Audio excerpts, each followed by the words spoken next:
சங்கீத் ஜெயசேகர என்பவரே இவ்வாறு விளக்கமறியலில் வைக்கப்பட்டுள்ளார். தான் கண்டங்களுக்கு இடையேயான மனித உரிமைகள் அமைப்பின் நிறைவேற்று பணிப்பாளர் என கூறிக்கொண்டு கிளிநொச்சி படைப்பகுதியில் அமைந்துள்ள காட்டுப்பகுதிக்குள் தடை செய்யப்பட்ட அமைப்புக்கு சொந்தமான பயிற்சி முகாம் ஒன்றும் குண்டு தயாரிப்பு தொழிற்சாலை ஒன்றும் இருப்பதாக அண்மையில் சந்தேக நபர் ஊடகவியலாளர் சந்திப்பொன்றை நடத்தி தெரிவித்ததாக விசாரணை அதிகாரிகள் குறிப்பிட்டனர். சந்தேக நபர் பல போலியான அடையாள அட்டைகளை பயன்படுத்தியுள்ளதாக விசாரணைகளின் மூலம் தகவல்கள் வெளியாகியுள்ளதாகவும் விசாரணை அதிகாரிகள் நீதிமன்றத்தில் சுட்டிக்காட்டினர். சந்தேக நபர் வெளியிட்ட கருத்து முற்றிலும் பொய்யான ஒரு விடயம் என்பதால் அவர் இவ்வாறு சட்டவிரோதமான முறையில் கருத்துக்களை வெளியிடுவது அமைதிக்கு குந்தகம் விளைவித்து மக்கள் மத்தியில் குழப்பத்தை ஏற்படுத்தக்கூடும் என அதிகாரிகள் தெரிவித்தனர்.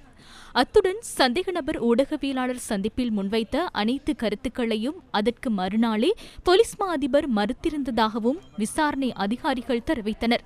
இதற்கமைய சந்தேக நபர் மீது தண்டனை சட்டக்கோவையின் 120 மற்றும் 485 பிரிவுகளின் கீழ் குற்றச்சாட்டுகள் சுமத்தப்பட்டு கைது செய்யப்பட்டு நீதிமன்றத்தில் ஆஜர்படுத்தப்பட்டதாக பயங்கரவாத விசாரணை பிரிவு நீதிமன்றத்துக்கு அறிவித்தது.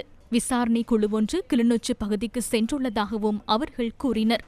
குறித்த பிரதேச மக்கள் அந்த காட்டுப்பகுதிக்கு சென்று விவசாயம் மற்றும் வியாபார நடவடிக்கைகளில் ஈடுபடுவது தொடர்பில் பளை போலீசாரால் ஏற்கனவே நீதிமன்றத்தில் விடயங்கள் சமர்ப்பிக்கப்பட்டு வழக்கு தொடரப்பட்டுள்ளதாகவும் விசாரணை அதிகாரிகள் நீதிமன்றத்திற்கு தெரிவித்தனர். பளை காட்டுப்பகுதிக்குள் வர்த்தகர் ஒருவர் பண்ணையொன்றையும் ஆடை தொழிற்சாலையொன்றையும் அமைத்து வருவதாகவும் அது ஒரு சட்டவிரோதமான கட்டுமானம் என்பதால் அதற்கு எதிராகவும் வழக்கு தொடரப்பட்டுள்ளதாக போலீஸ் மா அதிபர் குறிப்பிட்டுள்ளதாகவும் விசாரணை அதிகாரிகள் நீதிமன்றத்தில் குறிப்பிட்டனர்.